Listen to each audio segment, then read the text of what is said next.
Have you ever thought about where your produce comes from? Most grocery chains receive produce from various local and national farmers. In fact, there are about 3.4 million farmers in the United States today. But of that staggering number, only 45,000 are Black farmers. At the Better Buggy, we are a proud group of Atlanta-based Black-owned farmers, selling produce locally and nationwide. Our easy-to-navigate online platform makes it easy for you to make a one-time purchase or to simplify your life by subscribing to our weekly produce box. Whichever frequency you choose, you can order with confidence, knowing you'll receive 100% organic farm-fresh produce. If you're looking for a thoughtful gift for a loved one that they'd actually find useful, be sure to pop by our online store where you can snag a gift card your recipient can use to order their own produce and t-shirts. Ready to start supporting local Black-owned farms and making healthier food decisions? Visit thebetterbuggy.com now to start shopping. Ladies and gentlemen, this 11-year-old that you're looking at went into Safeway to purchase a sandwich for lunch for school. And he was accused of stealing, and he had a receipt and everything.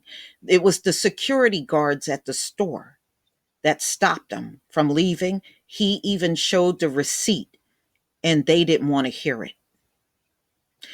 This is how they are playing a game of psychological warfare on Black children. And you notice how heavy they are going in this psychological warfare, especially in April and May. They have been going exceptionally hard with the killings, exceptionally hard with the terrorism, and exceptionally hard on your children's psyche. They're ramping it up. Now, if he got a receipt showing that he purchased the sandwich, that should have been good enough. But by the time the manager came up to find out what was going on, this child was in tears. And the manager saw the receipt and let him go. But the two guards, oh boy, they did this to a child. And it just another cowardly act from the same people. This is cowardly to mess with a kid, and you're an adult. That's what a coward does. So this is the San Francisco Chronicle. A Black fifth grader was falsely accused of stealing at Safeway. His school actually came to his defense. So that was a good thing they did that. I won't knock that. So this is May 6, 2021. And his name is Jamari Oliver. He walked into a Safeway, Market Street, to buy a sandwich for his lunch, which he would eat at school for the first time in more than 14 months. So he was home, due to the lockdown for 14 months. And this was the first time he was returning to school. And he went in there just to get, a sandwich for lunch. He was excited early on April 26th about seeing his friends, that day, and feeling proud that his mom let him go into the Safeway on Castro. This is in the Castro neighborhood by himself. Now, I'm not familiar with those places, but if you're from San Francisco, let me know if you know where this Safeway is. The fifth grader paid for his meal at the deli counter and headed out to meet his mom. Before he made it to the door, two security guards and a store employee stopped him and questioned whether he had stolen the items. How the hell do you got cameras all over a store and you don't know whether somebody stole an item? Y'all don't know how to go and look at the surveillance? Usually when you have supermarkets like that, cameras are all over the entire store. How could you know whether he paid for? You don't know. You should have this information. And if he had the receipt, that should have been good enough. Y'all just wanted to psychologically mess this boy up.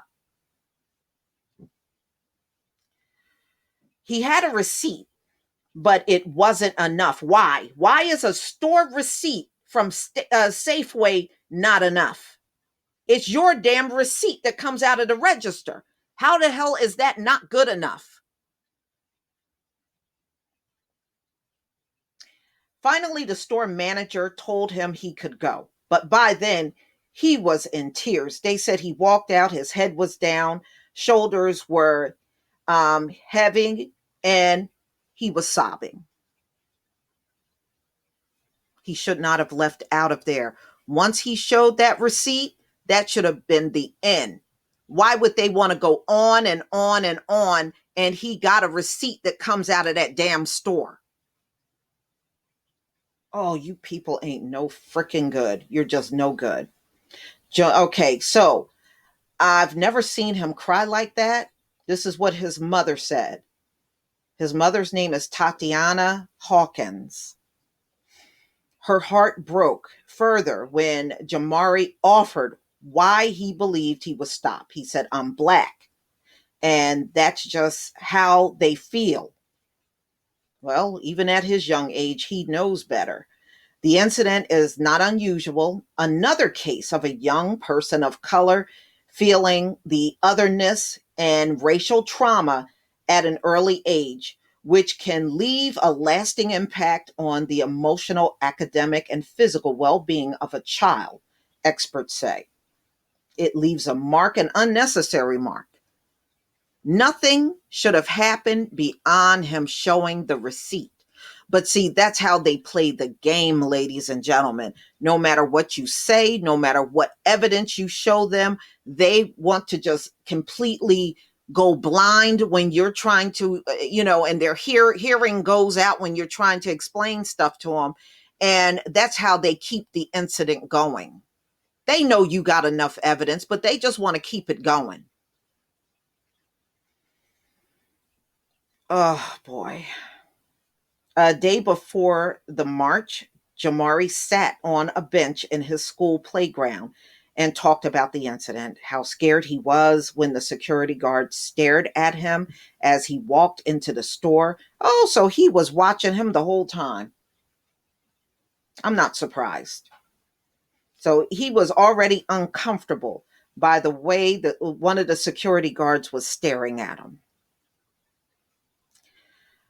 Okay, how the three adults stopped him and accused him of stealing despite a receipt, how he felt weird the whole day. That's exactly what they're trying to do. They're trying to psychologically destroy you. And see, ladies and gentlemen, this is one thing they do very collectively. Jamari is tall for his age. He likes the Warriors and the Lakers, LeBron James, and he wants to play professional basketball. His principal at Harvey Milk Civil Rights Academy, Emmanuel Stewart, described him as a tremendous child who wants to come to school. A week after the incident, Jamari said he's not angry or sad, just afraid. He was scared that something was going to happen to him because of the things he keeps seeing in the world. His mom said, yeah, I mean, how do you ignore all of the things and the bad treatment we're getting all the time? You can't ignore that. That's BS. Okay, so this is what his mom said, referring to the unwarranted killing of Black men by police in the Bay Area and across the country. Such traumatic interactions can linger, sometimes leave lifelong scars, said Paul Harris, Associate Professor of Counsel Education at the University of Virginia.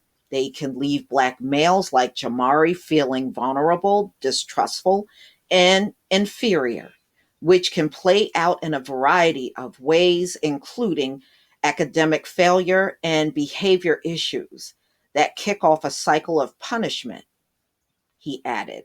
Harris said he was struck by Jamari's awareness at 11. Yeah, he's very intelligent at 11 of why it happened, indicating a critical consciousness and awareness of oppression. That weight in and of itself brings a certain level of burden, the professor said. Now, I'm glad his school got behind him, and they said the teachers and at the school were infuriated, and so were families. So, wow. And they said this Safeway is about a mile away from the public school he attends. It crushed him, said Jamari's former teacher, Leanne Francis. It crushed us too. A teacher and coach went to the store the next morning, according to a letter about the incident sent to families Saturday from Stewart and the school's diversity team. They hoped to have a conversation that would start to repair the harm that was caused, according to the note. Yeah, because there's probably a lot of parents from this school that shop in that store. Okay, yeah, now they want to talk. Man, I wouldn't sit down with you and talk. I would let it stand the way you did it. But the school staff were met with hostility, regard, and disrespect by store employees who tried to dismiss the situation. So, across our stores, so this came from Safeway officials, told the San Francisco Chronicle they took the matter seriously. Across all of our stores, we strive, the cookie cutter statement, y'all. Here it comes. We strive for an environment where everyone is treated with courtesy, dignity, and respect. Well, he was not treated that way. Clearly, this instance fell short of our expectations, said the spokeswoman, Wendy Gutshaw. The young man at the center of this unfortunate interaction was asked for a receipt by a third party security guard. So you hire security guards and they don't know what the store receipts look like? They don't know. He didn't stand there and print that himself. That came from the register at Safeway. Well, you got some dumb, probably some high IQ security guards, y'all. Okay.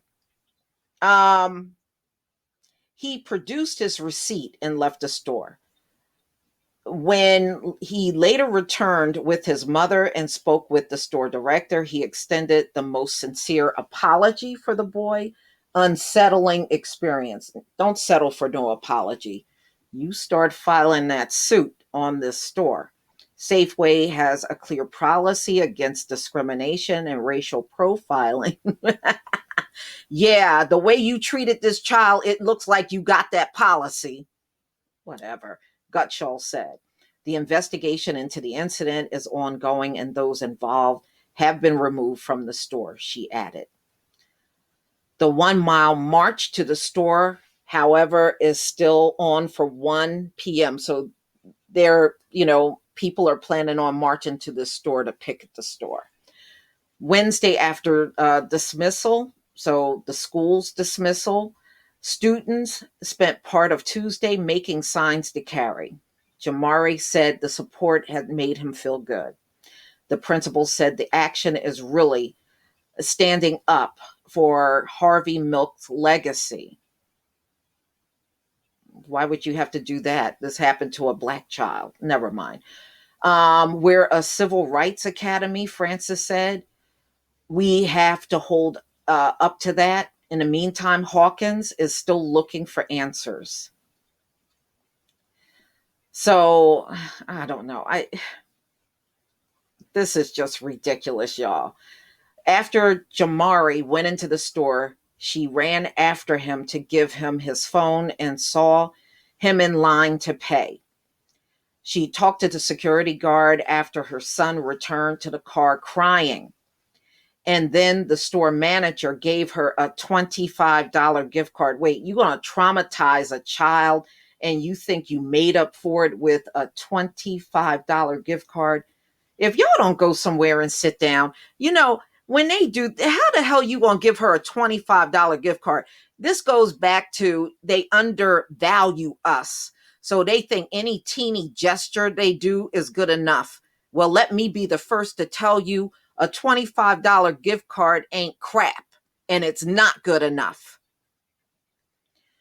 I'm not sure how they will help him, said Hawkins, adding she will be mailing it back to the corporate officials. So she's not keeping the $25 gift card, is what she's saying. I still want to know what made them think he stole the food, she said. There is no reason they should have felt like that, okay? Jamari has held close what he believed his hero, LeBron James, would say to him right now: stay strong. But his plea to adults about what happened was different.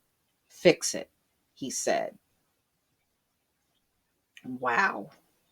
No, honey, you need to lawyer up. Unfortunately, through this whole article, it doesn't say anything about her getting a lawyer. I sure hope this mother will get legal representation and go after this store. Even if these were third party employees, they are still responsible for what those employees do in that store. Period. I sure wouldn't let it go.